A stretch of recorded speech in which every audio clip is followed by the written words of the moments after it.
Monsieur Xavier Martinet, bonjour. Bonjour. Vous êtes commercial au sein de la grande marque Dacia. Exactement. Et on se retrouve aujourd'hui donc pour le mondial de l'auto, enfin le retour. Et Dacia donc est présente, ce qui est bien. Bon, on est ravis, en plus on a pas mal d'actualités à partager avec les clients et avec les journalistes. Ouais. On présente une nouvelle identité de marque en fait, que l'on applique à l'ensemble de notre gamme. Ouais. On a quand même réussi à la lancer en même temps sur tous nos modèles, ce qui est une première dans l'industrie. On présente également un concept car, le Manifesto, qui est un laboratoire d'idées. Donc on essaie de montrer les idées de Dacia d'aujourd'hui, de demain et peut-être d'après-demain. Qui sait Qui sait, donc on est assez... On l'a vu ce matin, c'est assez révolutionnaire. Hein. Oui, et puis surtout en fait, c'est assez intéressant parce qu'on essaie de montrer ce que la marque représente finalement. Donc au-delà de l'objet en tant que tel, on a des technologies, des innovations en fait que l'on peut retrouver déjà aujourd'hui sur quelques voitures, demain sur d'autres. Assez intéressant. Puis on lance aussi, on présente aussi la version hybride du Jogger qu'on lancera en commande début d'année 2023. Donc pas mal d'activités pour la marque Dacia.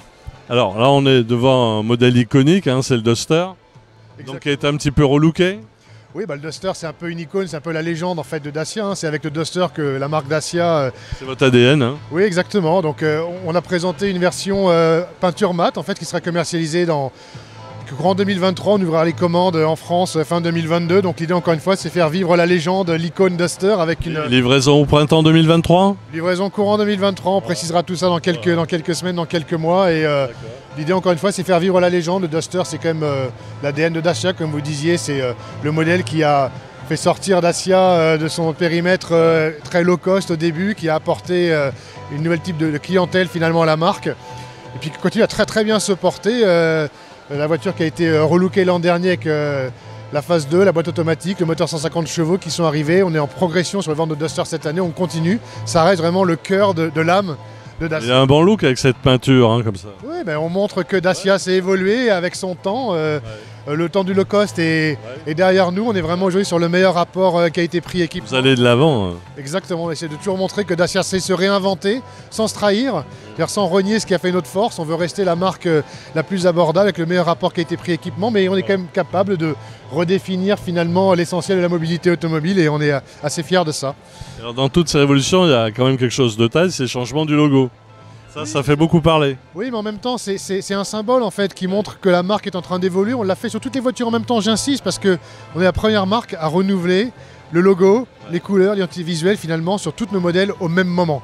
On est en train de changer également nos showrooms à l'extérieur, à l'intérieur, pour qu'il y ait une continuité, une cohérence entre le produit et le service. Donc c'est vraiment une démarche de fond qui montre que la marque Dacia évolue, c'est s'adapter avec le temps, tout encore une fois en gardant son positionnement. Voilà, sans renier le passé, exactement. On est bien d'accord.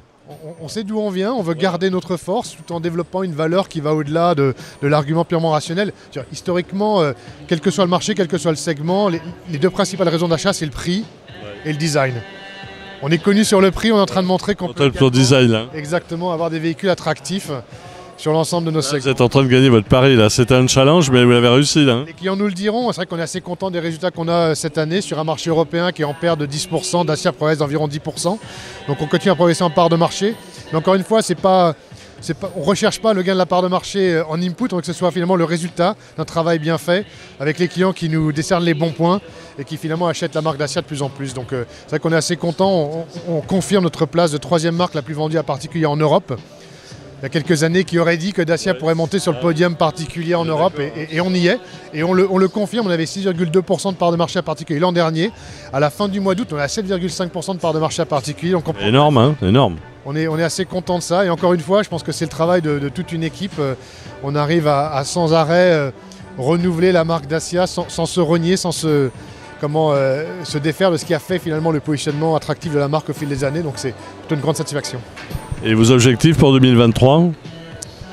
Écoutez, les objectifs, c'est toujours continuer à progresser avec cette nouvelle identité visuelle que vous retrouvez sur tous les modèles, dans tous les showrooms. On espère que les opérations de lancement dans les concessions se feront dès le mois de janvier partout en Europe. Développer l'image de marque à travers nos nouveaux showrooms aussi en 2023. On va lancer le tout nouveau Duster en 2024. Et donc l'idée, c'est qu'effectivement, la quasi-totalité, si c'est la totalité de nos showrooms, soit mise aux nouvelles couleurs fin 23 pour être fin prêt pour le lancement du nouveau Duster en 24. Donc un beau programme, le lancement de l'hybride qui est aussi une étape importante pour Dacia. Donc pas mal de choses encore à venir. On espère maintenir la curiosité de nos clients et encore les bons résultats en 23. Les gens accrochent, hein, il y a un succès. Hein. Exactement. Bon, bah, longue vie à Dacia. Merci. Monsieur Martinet, merci à vous. Merci à vous. Au revoir. Bon salon.